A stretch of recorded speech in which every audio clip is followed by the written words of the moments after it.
é que vários pesquisadores tentaram descobrir Troia, mas quem descobriu Troia foi Henry Schliemann em 1874. Né? Então, por quê? Porque ele tem olhos azuis, porque ele é especial? Não, porque ele estava ali imbuído de um espírito real de tentar descobrir a cidade de Troia. E o universo ali conspirou para isso, né? Para que ele encontrasse. Mas olha a intuição dele de levar a sério algo que era considerado apenas poemas e que eram as Ilíadas de Homero, né? E a Odisseia de Homero. Então, olha...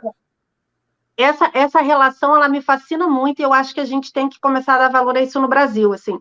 Troia era uma lenda, era um literário, e acabaram descobrindo que nós também, o cara foi atrás da lenda do Minotauro e descobriu o maior sítio, um dos maiores sítios arqueológicos do mundo, descobriu uma cidade inteira com castelo, com culto a Minos, e o rei Minos, e ele foi atrás de uma lenda, né? Que é isso que a gente está falando. A Amazônia, ela tem muita lenda, mas todo mundo que é arqueólogo que trabalha na Amazônia, no próprio IFAM, a menina que eu entrevistei que trabalha no próprio IFAM, ela falou, olha, sítio arqueológico na Amazônia é assim, você chutou, aparece um sítio. Então, assim, talvez as lendas, assim como na Grécia, na Amazônia, tenham um fundo de verdade. Por isso, como eu vou fazer na hora de editar, eu vou fazer cortes, assim, né, para dividir nosso vídeo em vários temas. Então, não tem muita importância a ordem cronológica, é importante a gente falar de todos os assuntos. Queria que você falasse um pouco sobre a lenda das Amazonas e qual a relação dela com a Amazônia. Né? Eu estou falando dos drusos fenícios para poder falar das Amazonas, né? Então, assim, é uma base que eu estou construindo, porque claro, vamos lá, a gente, na verdade, tem que entender primeiro a conexão da Fenícia com tudo que a gente vive, porque quando a gente fala de templários, estamos falando do século XII depois de Cristo. A Fenícia, ela tem uma relação com o Oriente Médio, que esteve sobre as luzes e que nos influenciou, né, nas luzes do Ocidente, com toda a sua cultura e tudo. Né? Então, você tem ali a Fenícia como a base desse processo todo. Os fenícios são a grande amálgama do mundo, da cultura mundial. Então, quando a gente volta 1000 anos antes desse processo, quando a gente retorna 1000 anos antes dos templários chegarem ali, quando você retorna a essa época, você vê uma influência fenícia muito importante no mundo, porque eles tinham ali uma tradição diplomática, pacífica, que permitiu que eles falassem com outros países em guerra, em litígio, há muito tempo. E eles conseguiram grandes navegadores também, né? Grandes navegadores. E qual é a nossa diferença hoje? A nossa diferença hoje é que a gente tem muito registro, muita evidência, muitos indícios, e a gente tem condições de construir um cenário mais abrangente, ter uma visão maior dessa história. Né? Mas, assim, a importância, né, dos drusos, a importância, como o professor Henrique diz, os drusos do Líbano, eu gosto muito que ele usa isso, porque os drusos do Líbano são os essênios de Tiro Fenícia. Então, ele estava falando só um nome mais contemporâneo, ele está usando só... Porque os drusos, se você chegar lá, os drusos estão lá no Monte Carmelo hoje.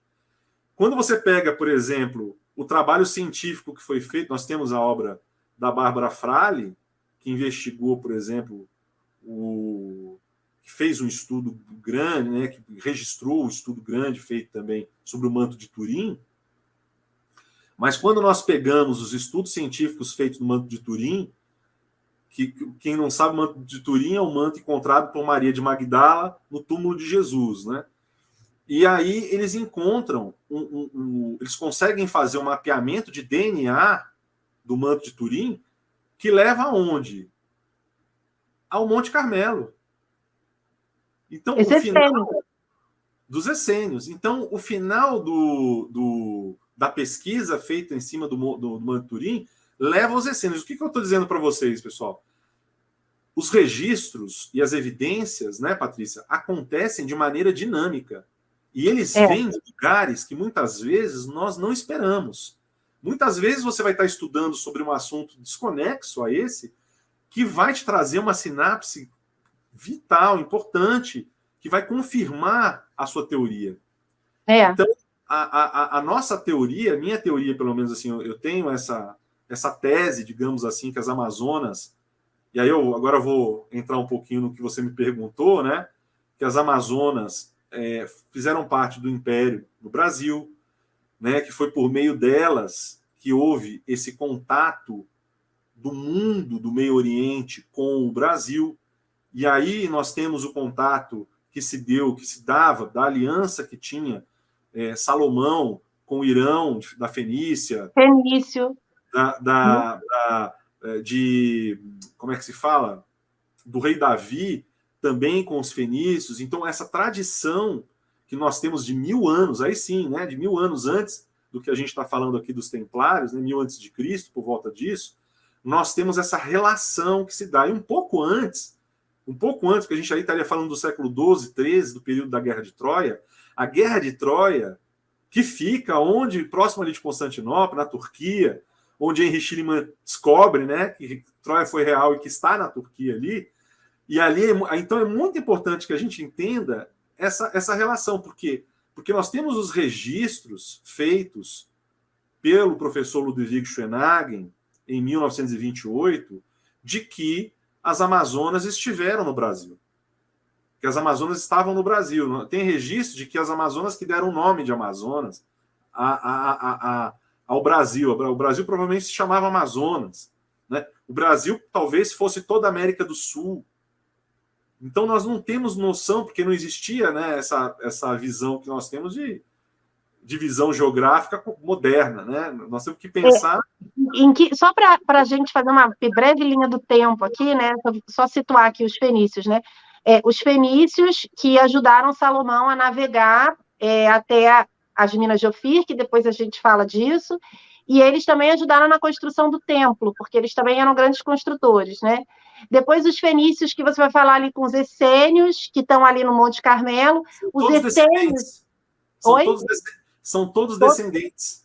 Descendentes. Porque quando você está falando de Salomão, você está falando de 1000 anos antes de Cristo. Quando você está falando dos templários, quando você está falando da família real, da família sagrada do século I, que nós estamos tratando ali em Jerusalém, descendente da Davi. Você está falando do século I, Estou falando de descendente da Davi. Davi, toda uma relação com os fenícios e o Levante. Tem até pesquisas que dizem que quando eles lutaram juntos, que a estrela de Davi seria a estrela de Shitar, que eles lutaram, seria ele usar a estrela para simbolizar ele por razões lá ligadas à cultura dele, mas que também respeitando que aquela também era um símbolo para aquele povo, que era a estrela de Shitar. Então, é um povo que os hebreus falam fenício nessa época antes de Cristo, né? 1000 anos antes de Cristo, eles falavam fenício, eles tinham a mesma língua. Na Amazônia, a gente vai encontrar um monte de inscrição fenícia, né? E também a gente vai ter os essênios deixando um monte de registros ali do que tinha nas câmaras secretas do Templo de Salomão, né? E aí eu queria que você situasse um pouco em que momento as Amazônias teriam feito essa relação e teriam chamado o Brasil de Amazônia. Em que tempo seria isso, mais ou menos? Olha, os registros do professor Ludwig Schoenhagen, que são muito importantes, né? Primeiro, a interpretação. É onde eu falo, se você não tiver também uma capacidade de tentar buscar, interpretar o que se tem de registro, fica muito difícil. Porque primeiro nós estamos falando de 1000 anos antes de Cristo. Depois, nós temos que fazer todas as sinapses possíveis, todas as relações possíveis, entendeu, Patrícia? Para buscar interpretar o registro. Porque o registro o registro é as Amazonas chegando em Marrocos, com um grande exército, e dizendo assim, olha, nós viemos de uma ilha que foi destruída e afundou, chamada Héspera. E o registro diz assim, Marrocos era uma região de remanescentes atlantes. Então nós temos que entender a simbologia desse registro. Olha a simbologia disso. Héspera era a esposa, na mitologia grega, é a esposa do rei Atlas. O rei Atlas, ele é fundador de Atlântida. Nós tínhamos, na região do Oceano Atlântico, toda essa tradição já muito viva há pelo menos 9.000 anos. Então, quando as Amazonas chegam ali e dizem, eu vim de uma ilha que afundou, chamada Héspera, eles sabiam que muitas ilhas continuavam afundando, que era uma tradição que já tinha 9.000 anos antes disso, que é do período de Atlântida. Então, mas o que acontece? Na tradição da mitologia, diz o seguinte, que o rei Atlas, com a rainha Héspera, eles fundaram a cidade dos deuses nos jardins de Héspera, os jardins chamados Jardins de Hesperíades, que era um jardim, digamos assim, a Terra Prometida, o jardim da Terra Prometida, o jardim das terras sagradas dos deuses. E que as filhas de Héspera com Atlas juraram, as filhas, não são os filhos, as filhas, juraram proteger os jardins de Hesperíades. Aí eu te pergunto, Patrícia, o que isso significa? Você acha que alguém chega em Marrocos com uma ilha que afundou, destruída, com um exército completo? Não faz sentido. Não faz sentido. Então, na história, quando a gente vai interpretar o registro, nós temos que levar em consideração tudo isso. Provavelmente elas estavam protegendo o lugar de onde elas vieram, né? De onde elas vieram, um código. É muito fácil isso. Se eu e você somos de um templo de cavalaria, de uma ordem, e juramos proteger um determinado ponto que é sagrado, que não pode ser desvelado ainda, o que nós vamos fazer? Nós vamos dar uma dica para que as pessoas que forem iniciadas, para que as pessoas que forem ver isso ao longo da história, se eu vou fazer um registro, eu quero que esse registro seja um código, né? Eu quero que isso seja um código para quem for ler isso futuramente. Então, para mim, assim, agora, a pessoa que é cética, a pessoa que ela é bitolada, a pessoa que não tem condições de fazer um olhar, de ter um olhar um pouquinho mais intuitivo, ela não... Enfim, ela vai fazer aquela interpretação de forma superficial. Bem fundamentalista. E você acha que elas estariam vindo da onde? Elas estariam vindo da América do Sul, porque as pessoas que estudam a Atlântida dizem que era um dos que a Atlântida teria sido em vários locais, né, e que foram afundando aos poucos. Platão vai registrar mais ou menos 9.000 a.C., então não é tão longe assim da gente. Platão, e é muito interessante a gente também ler Timeu e Critias, porque Timeu e Critias tem muita coisa importante lá registrado. Muita coisa registrada em Timeu e Critias. Então, assim... Não vai ter. O que acontece? Nós precisamos entender o seguinte: a última ilha a afundar foi Poseidones. Mas Atlântida foi um tempo que foi como o Império Romano, esteve no mundo todo. Nos registros encontrados pelo professor Mário Roso de Luna, é uma força-tarefa realizada em 1915 para se pesquisar a Amazônia, bancada por Henry Schliemann, que é neto por Paul Schliemann, que é neto de Henry Schliemann, que foi descobridor de Troia e Micena. Por quê? Quando Henry Schliemann descobre Troia, ele prova duas coisas. Uma, que Troia existe, né? E duas, que Homero não é um poema, mas é um registro histórico de coisas reais que aconteceram. Por quê? Porque Henry Schliemann só descobre Troia por essa intuição de que os trabalhos de Homero eram registros históricos. E quando ele prova a existência de Troia, descobre, desenterra lá os tesouros de Príamo e tudo mais, e prova a existência dos registros, ele descobre que depois da cidade de Troia, tinham cidades ali mais antigas. E ele descobre por quê? Porque ele fez assim. Ele ia descobrindo artefatos mais antigos e escavando. Descobriu um artefato mais antigo, falou, não, tem uma outra cidade aqui embaixo. Isso aqui não faz parte desse tempo. Escavava. Então ele escavou em torno de 7 a 9 cidades para descobrir Troia. E ele não tinha mais tempo nem autorização, porque ali, quando ele começa a descobrir os tesouros de Troia, já começam a caçar as licenças dele, ele não tem mais condição de pesquisar. Então, o que ele faz? Ele tinha alguns artefatos em Oricalco, esses artefatos ele deixa como herança Paul Schliemann, para Paul Schliemann pesquisar. isso aqui não é de Troia, isso aqui é mais antigo que Troia. Provavelmente de Atlântida. E eu quero que você pesquise. Eu quero que alguém da família pesquise, porque na época ele não sabia, né? Ele sabia só que ele não ia ter condições de pesquisar. E aí ele deixa isso para que mais tarde Paul Schliemann, neto dele, vá fazer essa pesquisa, e aí ele reúne uma força-tarefa, do qual o professor Mário Rose de Luna, que é um monstro na área da pesquisa, e que vai reunir isso na obra de Sevilha e o Catan, quais foram esses registros encontrados por eles nessa pesquisa que eles fazem pela Espanha, enfim, por diversas regiões. E então, por que é importante essa situação?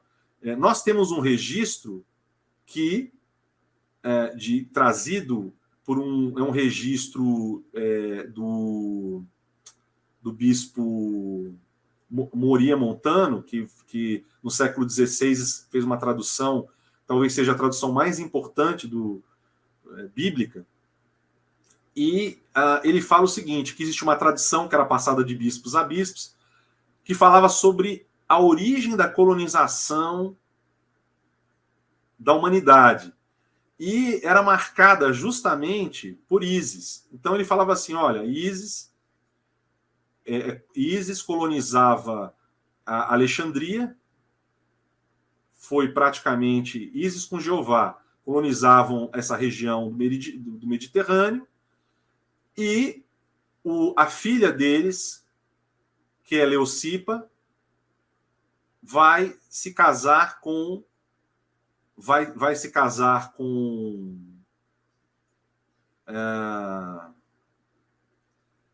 me lembra aí, Patrícia, nome mitológico grego relacionado às águas. Poseidon. Poseidon. Vai se casar com Poseidon, e o filho primogênito Atlas, com Gaudírico, vão fundar Atlântida. Fundam 10 capitais. Uma delas a Amazônia, no Brasil. Nós vamos chegar lá. W. Scott Eliot, aí é um outro registro, tem nada a ver com isso. O professor W. Scott Eliot, em 1800 e bolinha, vai fazendo parte também de uma sociedade geográfica, nesse período do movimento da sociedade geográfica, acha lá o registro de mapas que falavam dos tempos diferentes de Atlântida.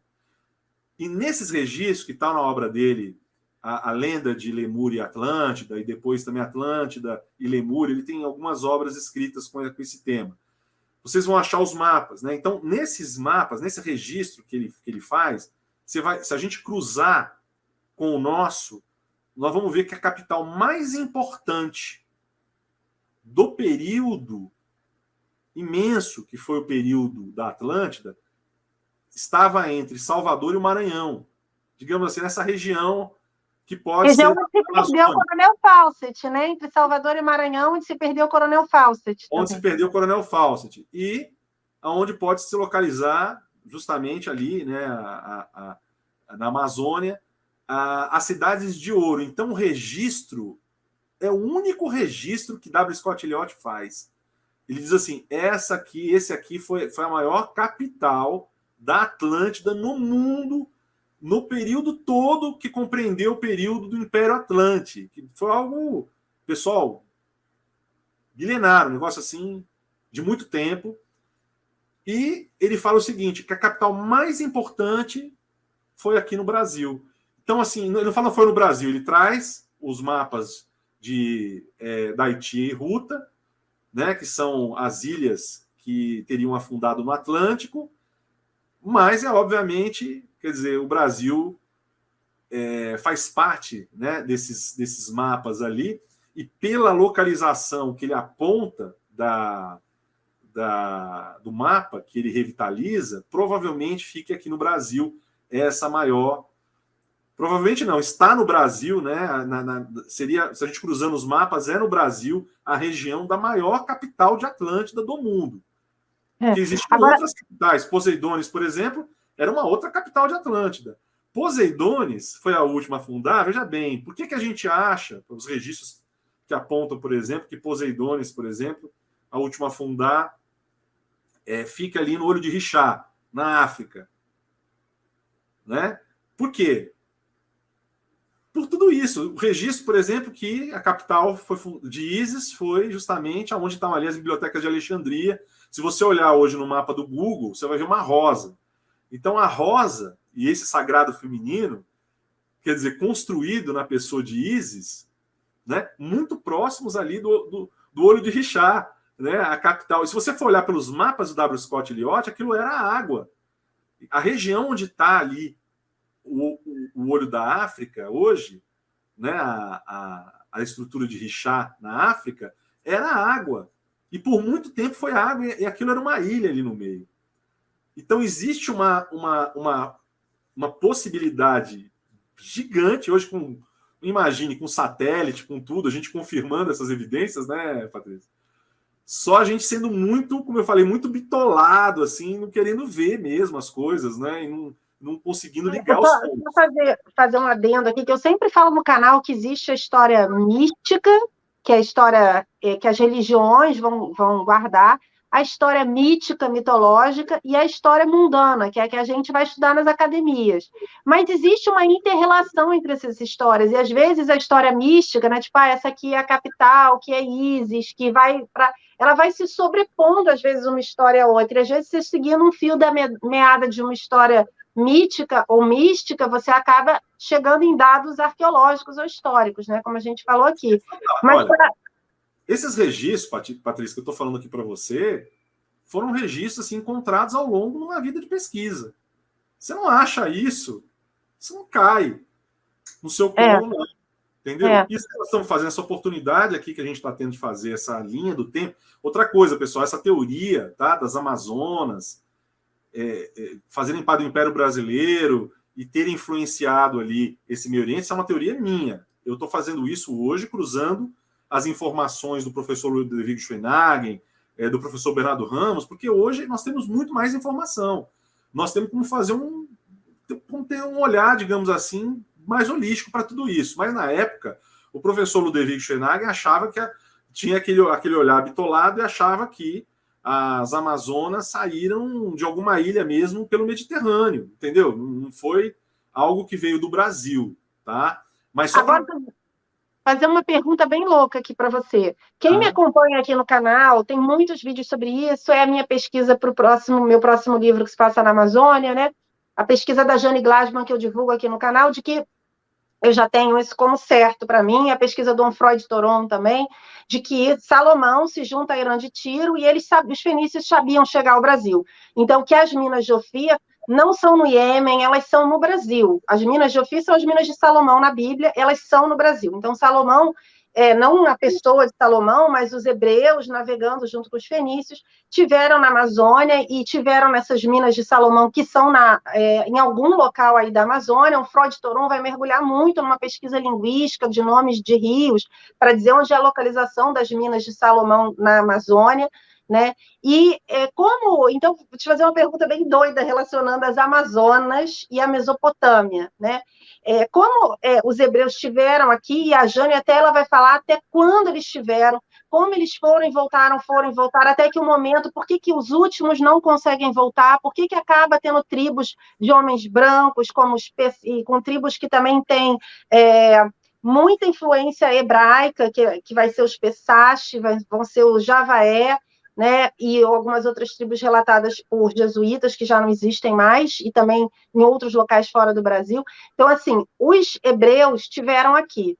Então, se existiam ainda Amazonas aqui, quando eles estiveram, isso poderia ter influenciado as lendas das Amazonas na Mesopotâmia, porque as lendas amazonas também têm muita relação com lendas mesopotâmicas. Então, assim, você acha que se realmente as minas foram aqui e hebreus foram e voltaram, havia a possibilidade deles terem encontrado essas Amazonas no Brasil, ou de povos que existiam aqui conhecerem essa lenda e contarem dessas Amazonas? Em primeiro lugar, as Amazonas não foram uma lenda, Patrícia. Nós temos mais registro das Amazonas do que qualquer outra coisa, né? Então, por exemplo, nós temos uma tradução da Universidade de Harvard sobre as Ilíadas de Homero, mostrando quando a rainha Mirina, Amazonas, defendendo, porque elas vieram para defender a cidade de Troia. Nós temos que considerar que a cidade de Troia pode ser uma outra capital de Atlântida, até por conta do que Henry Schliemann descobriu e deixou para o neto Paul Schliemann, que depois consolidou mais essa pesquisa.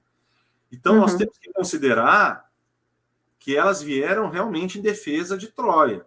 Tá? E isso, quais são as provas? Não só nas Ilíadas, que provam que a rainha... Lá tem um registro, por exemplo, uma tradução de Harvard, recente, que a rainha Mirina ela é recebida, a rainha das Amazonas, considerada agilíssima, né, uma das maiores guerreiras do mundo, ela morre em batalha em defesa de Troia, um pouco antes de Troia ser conquistada, e que o príncipe Heitor, príncipe de Troia, abre as portas, soa o alarme, dispensa o parlamento para receber a rainha Mirina. Você acha que ela era pouco importante para Troia? Não, e ele sabia quem ela era também, porque senão não tinha feito nada. Ele sabia quem ela era. Aí ele conta que o túmulo dela perfilam a cidade. Não é pouca coisa, pessoal. É um negócio assim muito importante esse registro, tá? Outros registros, tá, Patrícia? Durante toda a história da Grécia, tudo que nós temos, muitas esculturas, são pinturas em vasos, como os áticos gregos, as batalhas das Amazonas com os gregos. É registrado pelos gregos, os gregos vão e ficam repetindo isso o tempo inteiro. Então, pessoal, as Amazonas, em primeiro lugar, não foram lendas, as Amazonas existiram. Quais são os registros feitos pelo professor Schoenhagen das Amazonas? Eu falei de um deles só, que foi esse registro dela chegando em Marrocos. E falei sobre essa interpretação, que é a minha interpretação dada como um código desse registro. Mas depois vem os outros registros, que elas se estabelecem na Argélia, que elas vão pelo litoral, passam pelo Egito, passam pelo Oriente Médio, são muito bem recebidas pelos fenícios, fazem uma relação com os fenícios. Nós estamos falando do século XII a XIII, tá? Século, digamos assim, 11 a 13 antes de Cristo. É antes de Salomão, é antes de Davi, é antes de tudo isso aí. Você entendeu, Patrícia? A importância dessa linha de tempo. Elas foram para lá, defenderam Troia. Troia, elas não conseguem, né? Porque Troia já tinha sido invadida várias vezes e elas vão para lá na última batalha de Troia mais importante. Então, Troia cai e o professor Ludwig Schoenhagen diz que elas dão refúgio junto com os fenícios para os remanescentes de Troia. E fundam cidades na África e fundam cidades no Brasil, com o T na frente. Aí vem outras coisas que não tem a ver com que eles tem a ver com a pesquisa, isso tem a ver, o T tem a ver com Tur, também é um outro sinal atlântico, porque Touro e Tur tem a ver com a parte da decadência do Império Atlante, e tem a ver com os guerreiros atlantes. Então nós temos Troia, que é uma cidade com T, nós temos Tchá, que hoje você tem lá as Amazonas de Daomé, que guardam a tradição das Amazonas em Daomé. Até hoje você tem a praia de Daomé, que fica em Marrocos. Você tem a praia de Daomé, que fica aqui para cima aqui do Brasil, no Suriname. Você tem registros históricos, físicos, enfim, em obras tratando desse assunto. Então, eu falo para você, Olha outro registro que eu vou fazer aqui, que foi feito pelo professor Bernardo Ramos. O professor Bernardo Ramos traz o seguinte registro. Isso também foi tema de tese de doutorado. Tá? Nós temos uma tese de doutorado até convalidando isso que o professor Bernardo Ramos trata, que é o registro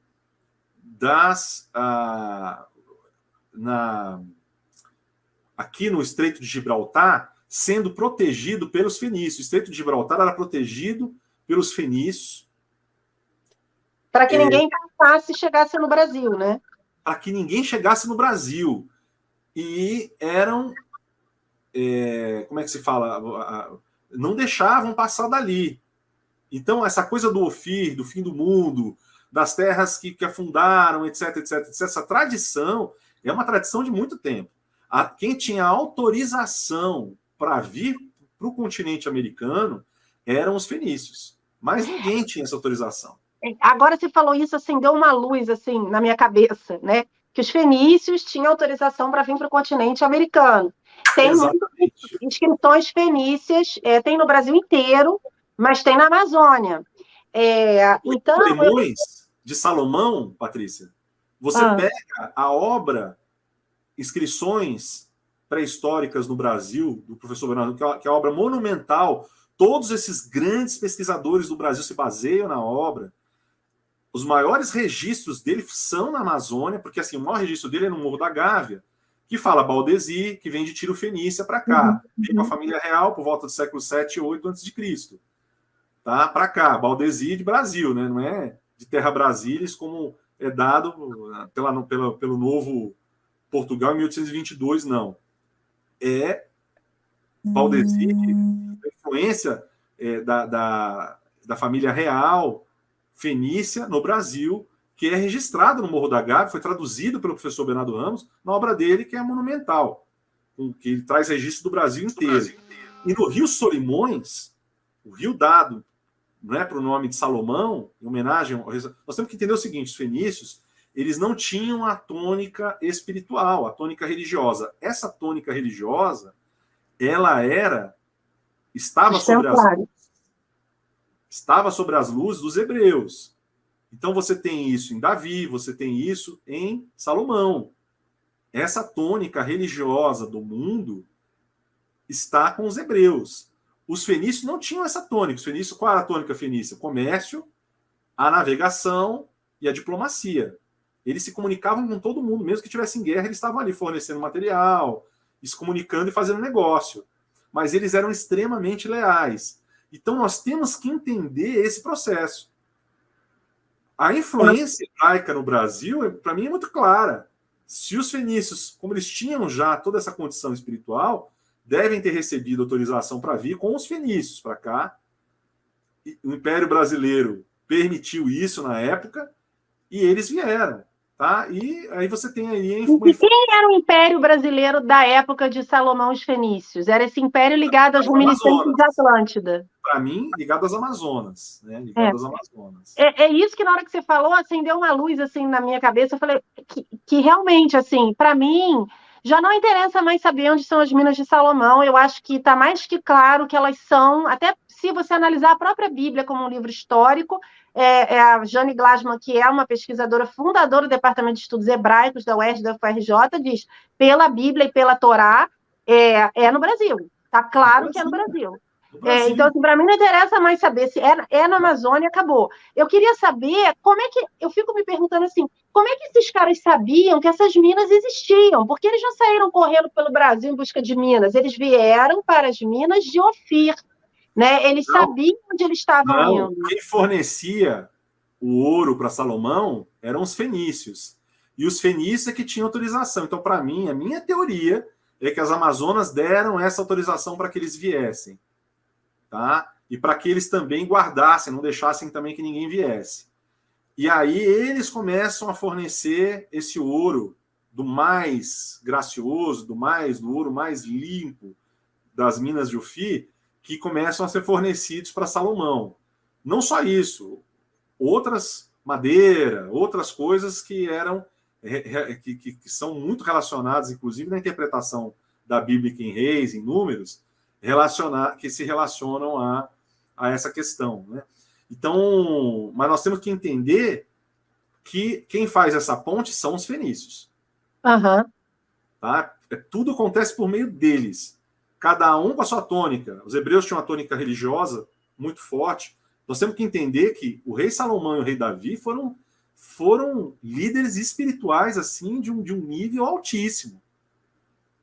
Tanto é que eles são falados até hoje. Nós temos os salmos, né, de Davi, nós temos várias coisas que são prestigiadas demais, até hoje, por diversos correntes aí religiosas. Então, a força que eles tinham era muito grande. Você imagina eles, pessoalmente, no Brasil nesse período, né? Então, assim, a influência muito grande, né? Então, assim, a gente tem que entender. Então, na minha teoria, baseada nesses muitos registros que nós temos, né? Os cartagineses, né? Porque Cartago ele é conquistado pelos fenícios. E aí, por meio de Cartago, é que eles fazem a defesa do Estreito de Gibraltar. Então, não deixavam ninguém passar dali, assustavam a pessoa para que os conquistadores e tudo desistissem. Existe uma teoria do professor Bernardo Ramos que os gregos estiveram aqui e que possam ter vindo antes da Guerra de Troia. Eu não acredito nisso, porque para mim a Guerra de Troia é um ponto fundamental da influência das Amazonas brasileiras no mundo. E o mundo muda depois disso. Então eu não acredito nessa... porque é algo que o professor Bernardo Ramos expõe, coloca a visão que ele tem ali, de que já, assim... trabalhando algumas lendas, mas assim, o tempo dessa lenda que é tratada na mitologia grega pelo professor Bernardo Ramos, hoje, por exemplo, Isaac Newton, que analisou isso, é um cálculo de Isaac Newton, acha que isso se deu, a lenda dos gregos, né, se dá em 937 a.C. 937 a.C. é esse período que nós temos de Salomão, período que nós temos de Davi, período que nós temos dos fenícios, né? Já numa relação maior com eles vindo aqui para o Brasil. Troia é antes disso. Guerra de Troia é antes disso. Então, existe um outro cálculo que fala de 1260 a.C., mas, pô, se Isaac Newton calculou e falou que é 937, eu fico com Isaac Newton. E eu acho que e aí a minha visão que também sustenta essa teoria. E aí, aí nós temos essa questão, né? Se as Amazonas deram tônica para o mundo, aí vem tudo que você estudou. Anfrode de Toron, por exemplo, por que a opinião dele é importante? Porque ele traduzia tudo, ele era um grande linguista, um grande filólogo, traduzia do grego, traduzia do fenício, traduzia... Era alguém que tinha uma facilidade muito grande, né? O hebraico antigo, fazia distinção. Então, ele falar, Anfrode de Toron e o professor Ludwig Schoenhagen defenderem que a língua mãe que deu origem para a Suméria, porque aí quando você fala de Suméria é 4.000 anos antes, foram o Tupi-Pelasgo, como eles falam que deveria chamar Pelasgos Tupi, essa língua, a língua do Tupi deveria chamar Pelasgos Tupi porque ela influencia todos os idiomas. Pessoal, olha que coisa interessante, tem um outro registro que é feito por Vigílio Maro, na obra Eneida, que é um poeta romano, 60 a.C., quer dizer, as coisas vêm muito por tradição boca-ouvido, tá?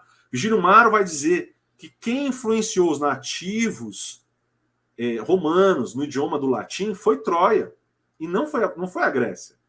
Então, os vencedores da guerra, que foram os gregos, você tem lá Aquiles vencendo Pentesileia, que era uma amazona, entendeu? Num vaso ático. Você só vai encontrar essas brigas assim, normalmente, com os gregos vencendo a batalha contra as Amazonas. Isso é registrado em toda a história. Mas outros cientistas do período, outros pensadores do período, falam o inverso, que foram as Amazonas que venceram a batalha, que venceram esses grandes, digamos assim, esses grandes guerreiros como Aquiles, nas batalhas. Que foi Pentesileia que vence Aquiles, e não Aquiles Pentesileia. Então, o que eu quero dizer com isso? A influência das Amazonas é imensa. Nós temos os cânticos de Suegfir, por exemplo. Aí você pode pegar, por exemplo, todo o enraçamento nórdico, teutônico, dado, né, tônica ali por Odin, etc., o período nórdico. E aí você tem os cantos do século XIV, do Suegfir, etc., elevando a moral, digamos assim, tratando ali das valquírias, guerreiras valquírias. Né? Então, quando você tem os vikings, né, você tem a expressão maior das valquírias do século VIII ao século XI depois de Cristo. Gente, século VIII a século XI, século XIV, com cantos das valquírias guerreiras. Quem influenciou as valquírias? Será que não foram as Amazonas? Não foi toda essa cultura que tratou das Amazonas, que vai influenciar ali, principalmente ali nessa linha, porque tudo acontece na Turquia, tudo acontece nessa linha indo-europeia. Uhum. Né? Então, não é dali que vem, inclusive, você tem cidades com nomes muito amazônicos, digamos assim, em homenagem às Amazonas, ali, próximo ali das regiões nórdicas. Não foi a influência das Amazonas que influenciaram as valquírias e toda a cultura nórdica relacionada às valquírias? Quem sabe? Então, fica aí o questionamento. Eu vou fazer mais uma relação que você despertou na minha cabeça, que eu me pergunto há muito tempo também, né? Porque Ofir é descendente de Noé, na linha de Octã. E Marcel Homé diz que Manoa Eldorado significa Manoa, em hebraico seriam as águas de Noé. E que ele diz que os descendentes de Noé, e a Jane também retifica isso, ela fala que os descendentes de Noé se tornaram navegadores, afinal eles navegaram, né? Que eles se tornaram navegadores, e que provavelmente Ofir teria estado nesse local dando nome às minas de Ofir. E eu sempre me perguntei, falei, mas que raios que o Ofir teria vindo fazer aqui e tal. Então, assim, agora eu fiz uma relação, se existia na antiguidade um conhecimento, porque o Ofir vai ser descendente de Noé, muito lá atrás, né? Se você Olha, vai eu ter... vou te dar uma dica. Eu vou te dar uma dica, mas eu não vou te falar o que é, não. Vou só te dar uma dica. A dica é a obra O Rei do Mundo, de René Guénon. Ele, na obra O Rei do Mundo, de René Guénon, ele vai falar qual é a simbologia de Noé. Gente, vamos ter que ler isso no Clube do Livro. Olha, René Guénon é um cara extraordinário. Extraordinário. Sem palavras. Eu coleciono as obras de René Guénon. Mas conta pra gente aí, vai, Jefferson. Não. Mas só relacionando, eu fiquei pensando assim, será que o Ofir não teria vindo, quando ele vem aqui, navega até aqui e nomeia as minas de Ofir, talvez porque ele tenha estado aqui, né? Se existia uma sociedade Atlântida aqui, ou reminiscente da Atlântida aqui, e eles eram conhecidos na antiguidade, então faria sentido ele vir até aqui e essas minas serem conhecidas na Mesopotâmia, no Oriente, no Levante. Nós temos que entender, assim, as simbologias, quando nós falamos, assim, alguns registros, né, nós temos que olhar com esses olhos mais holísticos, nós temos que desconstruir, porque senão a gente não consegue chegar à verdade. Né? É como Helena Petrovna Blavatsky falava, né? Não há religião maior do que a verdade. Ela dizia assim, que a coisa mais importante de todo pesquisador, de todo buscador, é tentar achar a verdade,